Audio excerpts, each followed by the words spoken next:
राधे राधे सभी हरि भक्तों को। आशा है आप सब लोग स्वस्थ होंगे। आज मैं आप लोगों के साथ शेयर करूंगी माघ महात्म्य 30वां अध्याय। प्रेत और पिशाच की मुक्ति की कथाएं सुनने के पश्चात महर्षि लोमेश ने ब्राह्मण वेदनिधि से कहा, हे ब्राह्मण, पिशाच रूपधारी तुम्हारा पुत्र अग्नि एवं पिशाच योनि धारणी समस्त गंधर्व कन्याएं यदि यहाँ से चलकर त्रिवेणी जल में स्नान करें तो इन सब को तत्काल ही पिशाच योनि से मुक्ति प्राप्त हो जाएगी। महर्षि लोमेश के ये वचन सुनकर वे सब बड़े प्रसन्न हुए तथा उन्हें बड़ी शांति प्राप्त हुई। उन सब ने तत्काल ही महर्षि लोमेश के साथ प्रयागराज के लिए प्रस्थान कर दिया। आकाश मार्ग से गमन करते हुए वे सभी तत्काल ही प्रयागराज पहुंच गए। वहां पहुंचकर महर्षि लोमेश ने कहा, आप सब तीर्थराज प्रयाग के दर्शन कर इस दिव्य तीर्थ के दर्शन एवं स्नान से अज्ञान, पाप तथा समस्त दुखों का निवारण होता है। इसी पावन तीर्थराज प्रयागराज में यज्ञ अनुष्ठान करके श्री ब्रह्मा जी ने सृष्टि रचना की थी।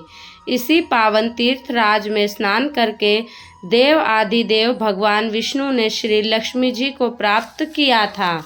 गंगा जी की महिमा का वर्णन करते हुए महर्षि लोमेश ने आगे कहा, भगवान शंकर जी की जटाओं से अवतरित भगीरथी गंगा जी समस्त पापों, तापों तथा संतापों को हरने वाली है। ये समस्त दिव्य भोगों एवं त्रुटियों सिद्धियों को देने वाली है। समस्त दुखों का निवारण कर दीर्घ आयु, पुत्र पौत्र आदि धन वैभव और सभी प्रकार के सुख प्रदान करने वाली है। सिद्धि की प्राप्ति के लिए समस्त सिद्धगण इन्हीं की सेवा करते हैं। ये भागीरथी गंगा स्वर्ग सुख तथा सर्वोत्तम ऐश्वर्य को प्रदान करने वाली है। इसके जल में भक्तिभाव सहित स्नान करने से प्राणियों को मोक्ष की प्राप्ति होती है। प्रयागराज में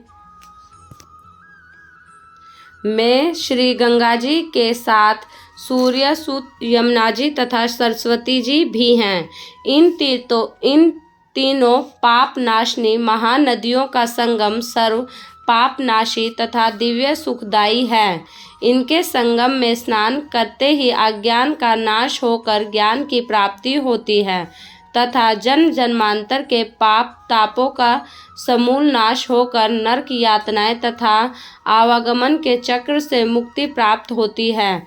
प्रयाग की महिमा की अन्य कथाएं सुनते हुए महर्षि लोमेश ने आगे कहा, अत्यंत प्राचीन काल में एक गंधर्व ने महर्षि ऋषि की पूजा अर्चना में बाधा उपस्थित की थी।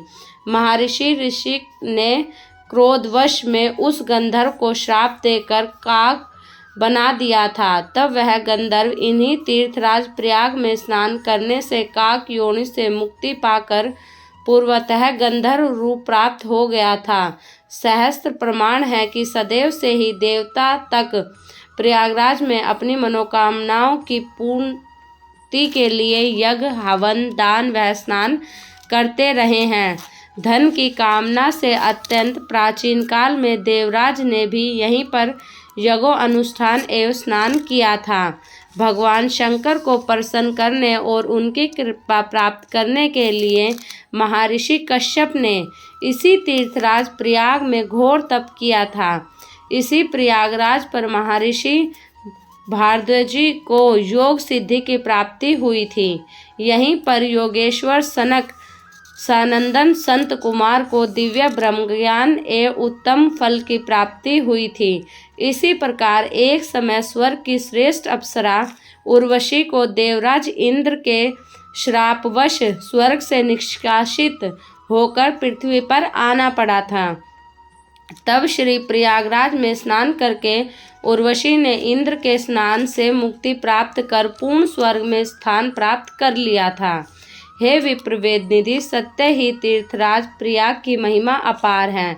इन्होंने ऐसे प्राणियों का भी सदैव ही उद्धार किया है और कर रहे हैं जिनके उद्धार का अन्य कोई मार्ग नहीं है।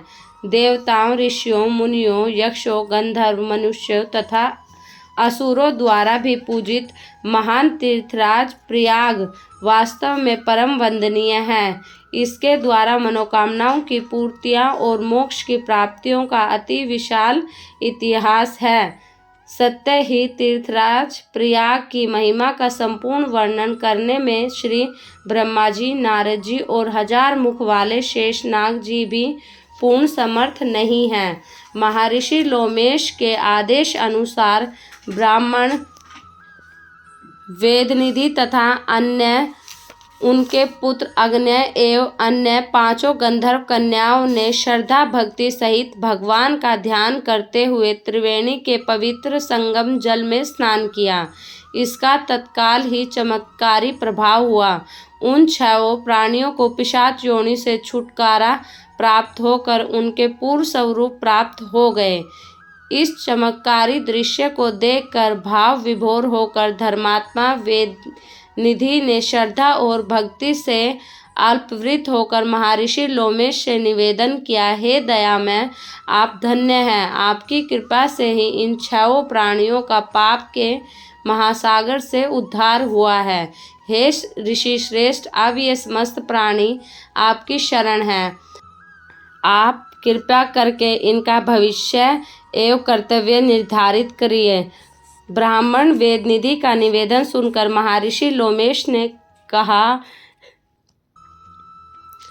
ऋषि कुमार अग्नेय अथवा तुम्हारे पुत्र ने समस्त वेदों का अध्ययन पूर्ण कर लिया है, अतएव अब यह इसके पश्चात के कर्तव्य का पालन करे। यह युवा है तथा गर्भग्रस्त आश्रम में प्रवेश करने के योग्य हो गया है, अतएव तुम्हारे पुत्र अग्नेय का अब यह कर्तव्य है कि वह वेद विधि शास्त्रों सहित विधि से इन गंधर्व कुमारियों का परिग्रहण करे। इसके पश्चात महर्षि लोमेश के आदेश अनुसार तथा उनके पिता के सानिध्य में अग्नेय ने पूर्ण शास्त्रों विधि से उन 5 गंधर्व कुमारियों के साथ पत्नी रूप में परिग्रहण कर लिया।